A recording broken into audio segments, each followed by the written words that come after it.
Uniform पहनने से जात नहीं मालूम होती कौन सी कास्ट का है कौन सी कास्ट का नहीं है। कर्नाटका हाईकोर्ट के हिजाब के फैसले से डिसएग्री करते हैं, फिर आप कैसे डिसाइड करेंगे एसेंशियल है नहीं है। मस्जिद की बात हुई तो आपने कहा मस्जिद एसेंशियल नहीं है, दाढ़ी की बात हुई आपने कहा दाढ़ी एसेंशियल नहीं है, अब आप बोल हिजाब नहीं है। अगर कोई मुस्लिम लड़की ये कहती है कि हिजाब मेरे फेथ का एसेंशियल है, तो किसी मुसलमान को भी अख्तियार नहीं है कि वो डिसाइड कर एसेंशियल है नहीं है, वो उसका राइट है। फ्रीडम ऑफ कॉन्शियंस संविधान में है।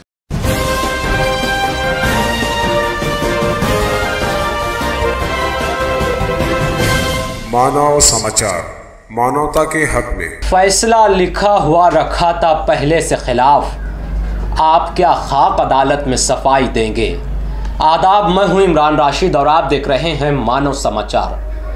15 मार्च को कर्नाटका हाईकोर्ट की जानिब से हिजाब मामले में फैसला होना था। आज यानी कि 15 मार्च को कर्नाटका हाईकोर्ट ने हिजाब के ताल्लुक से फैसला किया है। इस ताल्लुक से असद अवैसी ने भी एक बड़ा बयान दिया है। असद अवैसी ने क्या बयान दिया है इस ताल्लुक से हम बात करेंगे, लेकिन उससे कबल जानते हैं कि हाई कोर्ट ने क्या कहा। कर्नाटका हाई कोर्ट ने हिजाब पर पाबंदी लगाते हुए जो तालबात ने अर्जी दाखिल की थी, जो तालबात ने वहाँ याचिकाएँ दाखिल की थी, उन तमाम याचिकाओं को, एप्लीकेशंस को कर्नाटका हाई कोर्ट ने ये कहते हुए खारिज कर दिया कि हिजाब इस्लाम में ज़रूरी जुज़ नहीं है।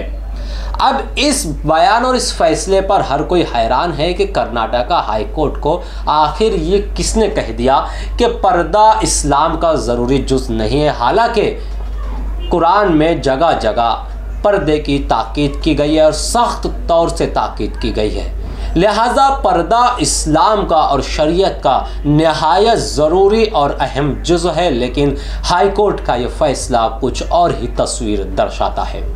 वैसे अंदेशा पहले ही लग चुका था कि फ़ैसला खिलाफ में आ सकता है। उस वक्त अंदेशा हुआ था जब कर्नाटका हाई कोर्ट ने सुनवाई के दौरान ही ये कह दिया था कि स्कूल और कॉलेज में कोई भी हिजाब में नहीं जाएगा या मजहबी लिबास पहनकर नहीं जाएगा।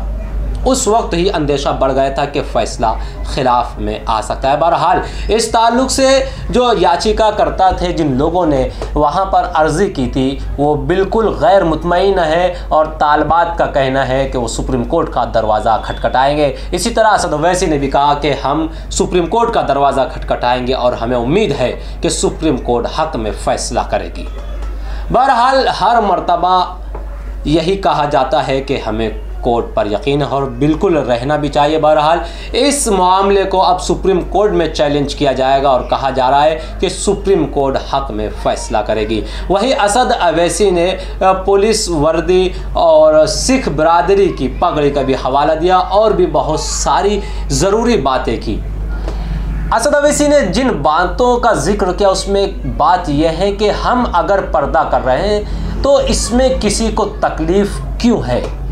किसी को ये तो नहीं कहा जा रहा है कि आप भी पर्दा कीजिए। अब अगर बात की जाए तो बहुत से त्यौहार ऐसे हैं बरादरान वतन के कि उन त्यौहारों पर मुसलमानों के इलाक़ों में भी और मुस्लिम समाज पर भी पाबंदी आयद कर दी जाती है। बीफ वगैरह की गाड़ियाँ नहीं लगाने दी जाती है। वैसे अगर बात की जाए, कंट्रोवर्सी की बात नहीं, लेकिन एक तज़किरा यहाँ पर मैं करना ज़रूरी समझता हूँ। जैसे अगर मिसाल के तौर पर हिंदू बरादरान जो है गाय को माता मानते हैं, उनको पूजते हैं, इसलिए मुस्लिम समाज भी उनकी इन भावनाओं का एहतराम करता है और गवर्नमेंट की जानिब से इस पर पाबंदी लगा दी गई है कि कोई भी गाय का या बैल का गोश्त नहीं खा सकता। बाकायदा कानून बना दिया गया है, अगर कोई पकड़ा जाता है तो उस पर सख्त कार्रवाई होती है।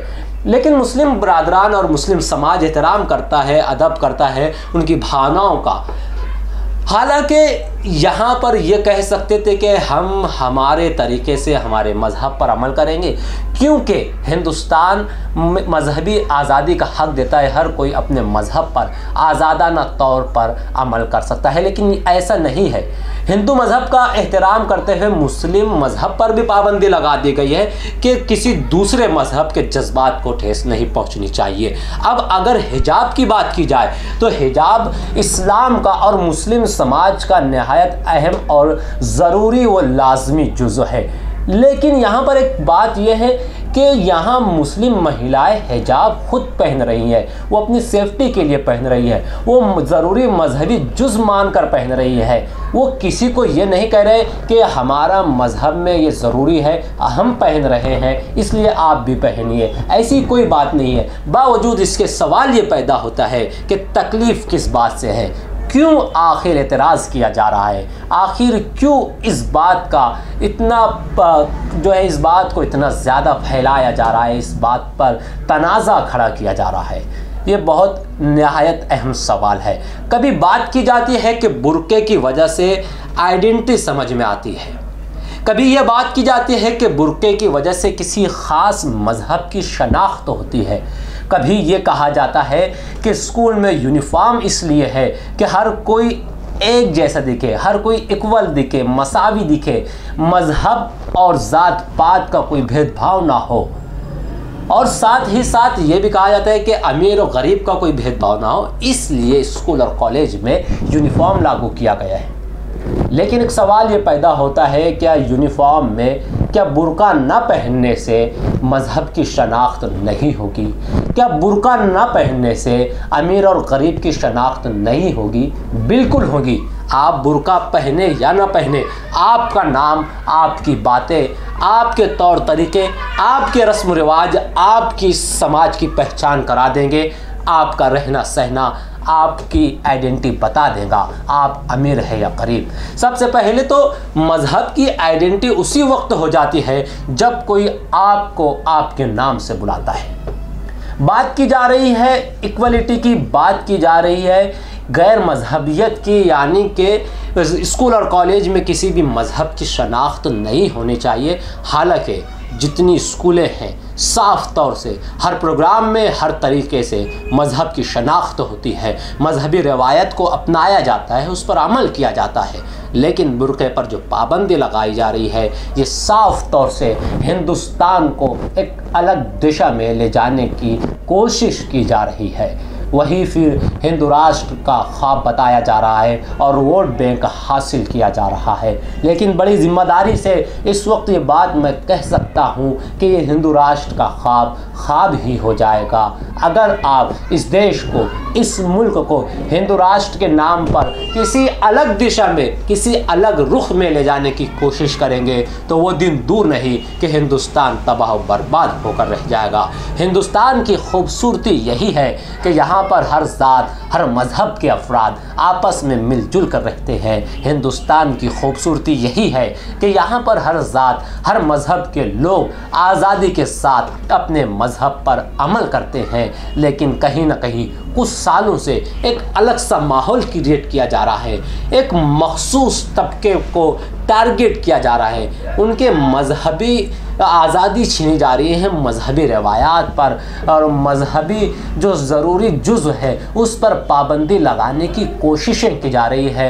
पर्सनल लॉ बोर्ड में जो है मुदाखलत की कोशिश की जा रही है, जो कि बहुत संगीनी की बात है, ये जो कि भारत को एक संगीन रुख पर ले जा सकता है। आइए अब देखते हैं क्या कहा असद अवैसी ने, पूरा बयान सुनते हैं। कर्नाटका हाईकोर्ट के हिजाब के फैसले से डिसएग्री करते हैं और इसलिए डिसएग्री करते हैं कि ये संविधान के ये सस्पेंड करता है फंडामेंटल राइट जो है फ्रीडम ऑफ रिलीजन को, एक कल्चर को, फ्रीडम ऑफ स्पीच और एक्सप्रेशन को, और ये आर्टिकल 15 को भी कि जो डिस्क्रिमिनेशन अलाउड नहीं है रिलीजन के ऊपर, वो उसका भी वायलेशन करता है। तो ये 4-5 चीजों के लिए हम सुप्रीम कोर्ट, हाई कोर्ट के जजमेंट के हम डिसएग्री करते हैं। और तीसरी बात यह है कि एसेंशियल रिलीजियस प्रैक्टिस हिजाब नहीं है। भाई आप कैसे डिसाइड करेंगे एसेंशियल है ही नहीं है? आखिर बात कहाँ खत्म होगी? मस्जिद की बात हुई तो आपने कहा मस्जिद एसेंशियल नहीं है, दाढ़ी की बात हुई आपने कहा दाढ़ी एसेंशियल नहीं है, अब आप बोल हिजाब नहीं है। इसीलिए हम ये कहते हैं कि इसको सुप्रीम कोर्ट में अपील करने की जरूरत है और सुप्रीम कोर्ट जो साबरीमाला का हियर कर रहा है जजमेंट को, उसमें हमको ये चाहिए कि हम अपील करें। इसलिए हम कहें सुप्रीम कोर्ट में उसको अपील करनी चाहिए। और अगर कोई मुस्लिम लड़की ये कहती है कि हिजाब मेरे फेथ का एसेंशियल है, तो किसी मुसलमान को भी अख्तियार नहीं है कि वो डिसाइड कर एसेंशियल ही नहीं है, वो उसका राइट है। फ्रीडम ऑफ कॉन्शियस संविधान में है और वो बड़ा इंपॉर्टेंट चीज है। और छठी बात यह है कि आप ये कह रहे हैं कि यूनिफॉर्म, भाई यूनिफॉर्म अगर यूनिफॉर्म पहनेंगे, का बेटा कौन सा अमीर का बेटा कौन है? कि यूनिफॉर्म पहनने से जात नहीं मालूम होती कौन सी कास्ट का है कौन सी कास्ट का नहीं है। और यही मोदी सरकार ने, आयरिश सरकार ने जब हिजाब और टर्बन को अलाउ किया अपनी पुलिस में, तो उसने वेलकम किया। आज आप क्यों उसको खिलाफ कर रहे हैं? तो इसीलिए हर एतबार से ये संविधान के जो हमने आपसे कहा, right to culture, freedom of religion, freedom of expression, freedom of conscience, और आर्टिकल 15 का ये वायलेशन होता है। और संविधान का प्रियम्बल जो है ना, प्रियम्बल बड़ा इंपॉर्टेंट है। प्रियम्बल क्या कहता है कि liberty of thought, expression, belief, faith and worship. तो ये सब चीजें इसलिए उम्मीद करते हैं कि सुप्रीम कोर्ट में इसको अपील किया जाए। हमारे एक MIM पार्टी के नेता हैं जो कर्नाटका के, उन्होंने भी पिटिशनर हैं, हमारी उनसे बात होगी, हम उनसे भी कहेंगे सुप्रीम कोर्ट में अपील करें। और इसका एक और जो नेगेटिव इम्पैक्ट होगा, आप देखेंगे कि मुस्लिम महिलाओं पर टारगेटिंग होगी उनकी जगह जगह पर।